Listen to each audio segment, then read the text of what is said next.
Hello, fellow audiophiles.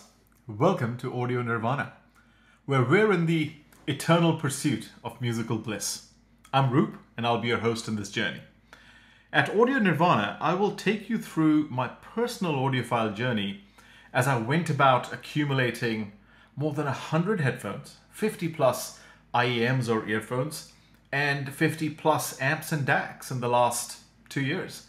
What I bring to the table is a clear, unbiased perspective, since this is all my gear, fully paid for. While my channel will dabble in affiliate links, the focus largely will be on seeking your support on Patreon and on gaining sponsors. I'll talk about how I'm approaching Patreon in a future video. So a little bit about me and my interest in music. I've been into music for most of my life, with varying intensity, depending on which phase of life I was in. My teens and early 20s was when I would listen the most. I remember a time when a music listening session with a group of friends was a thing. Well, like everyone, I grew up, built a career as a tech entrepreneur, and music slowly but surely got relegated to CDs in the car, or worse, FM radio, I know.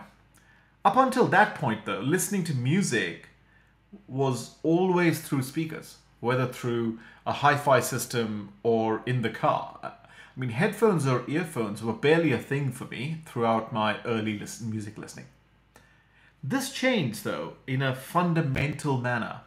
Just over 10, 11 years ago, I became a father. And suddenly, the idea of playing thumping music through speakers became, well, unthinkable.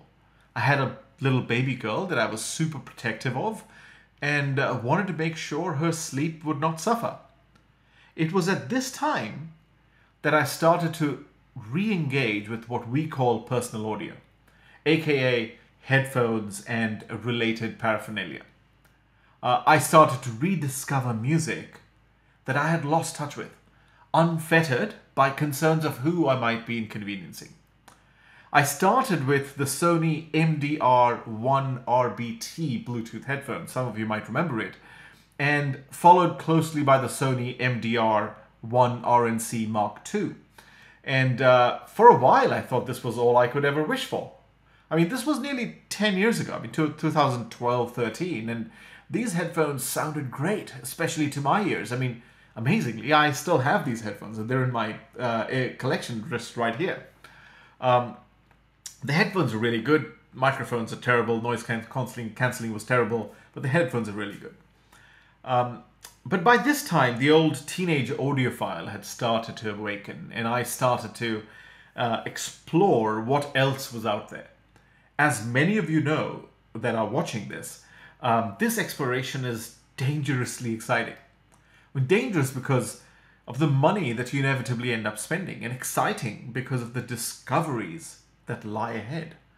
I stumbled upon the excellent Sony MDR-Z7 and the equally excellent Sony PHA-3 portable headphone amplifier and DAC. I had stayed safely in the Sony camp up until then, and after this acquisition I was truly in endgame territory, or so I thought.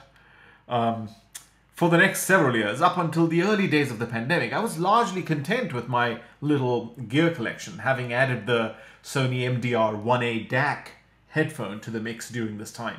For those of you that aren't aware, this is a rather amazing headphone with a built-in DAC in one of the ear cups, and came with a lightning cable. We're talking 2014-15. I mean, so this was truly ahead of its time, well before Apple got rid of the 3.5mm mini jack, in the name of courage.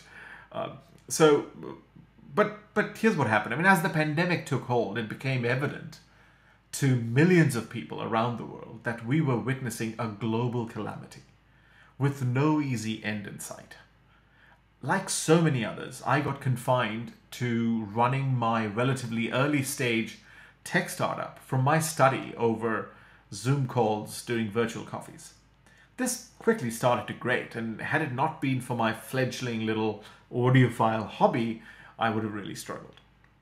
The second coming of my audiophile journey kicked off during the height of this pandemic with the humble Sennheiser Momentum Free earphone, a real wireless gem. If you haven't checked it out, you should look it up. Next up, I sort of went the other end and I got the HD 800S open back headphone, legendary anniversary edition, and followed fairly quickly by the HD 820, which is the closed back sort of glass ear cup type variant of it.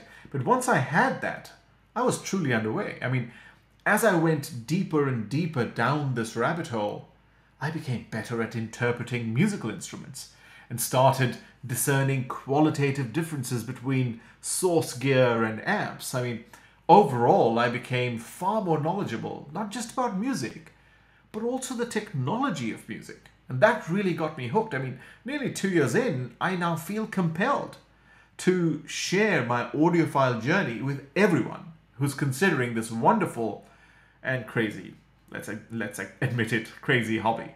So, welcome again. I warmly invite you to subscribe to Audio Nirvana and join me as we evaluate headphones, IEMs, amps, DACs, maybe the occasional connecting cable and so on, and build an inclusive community around this. Do have a look at my Patreon as well. I have the links in the description below. I'm approaching it with a bit of a twist.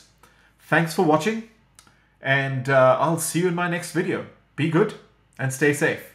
Bye.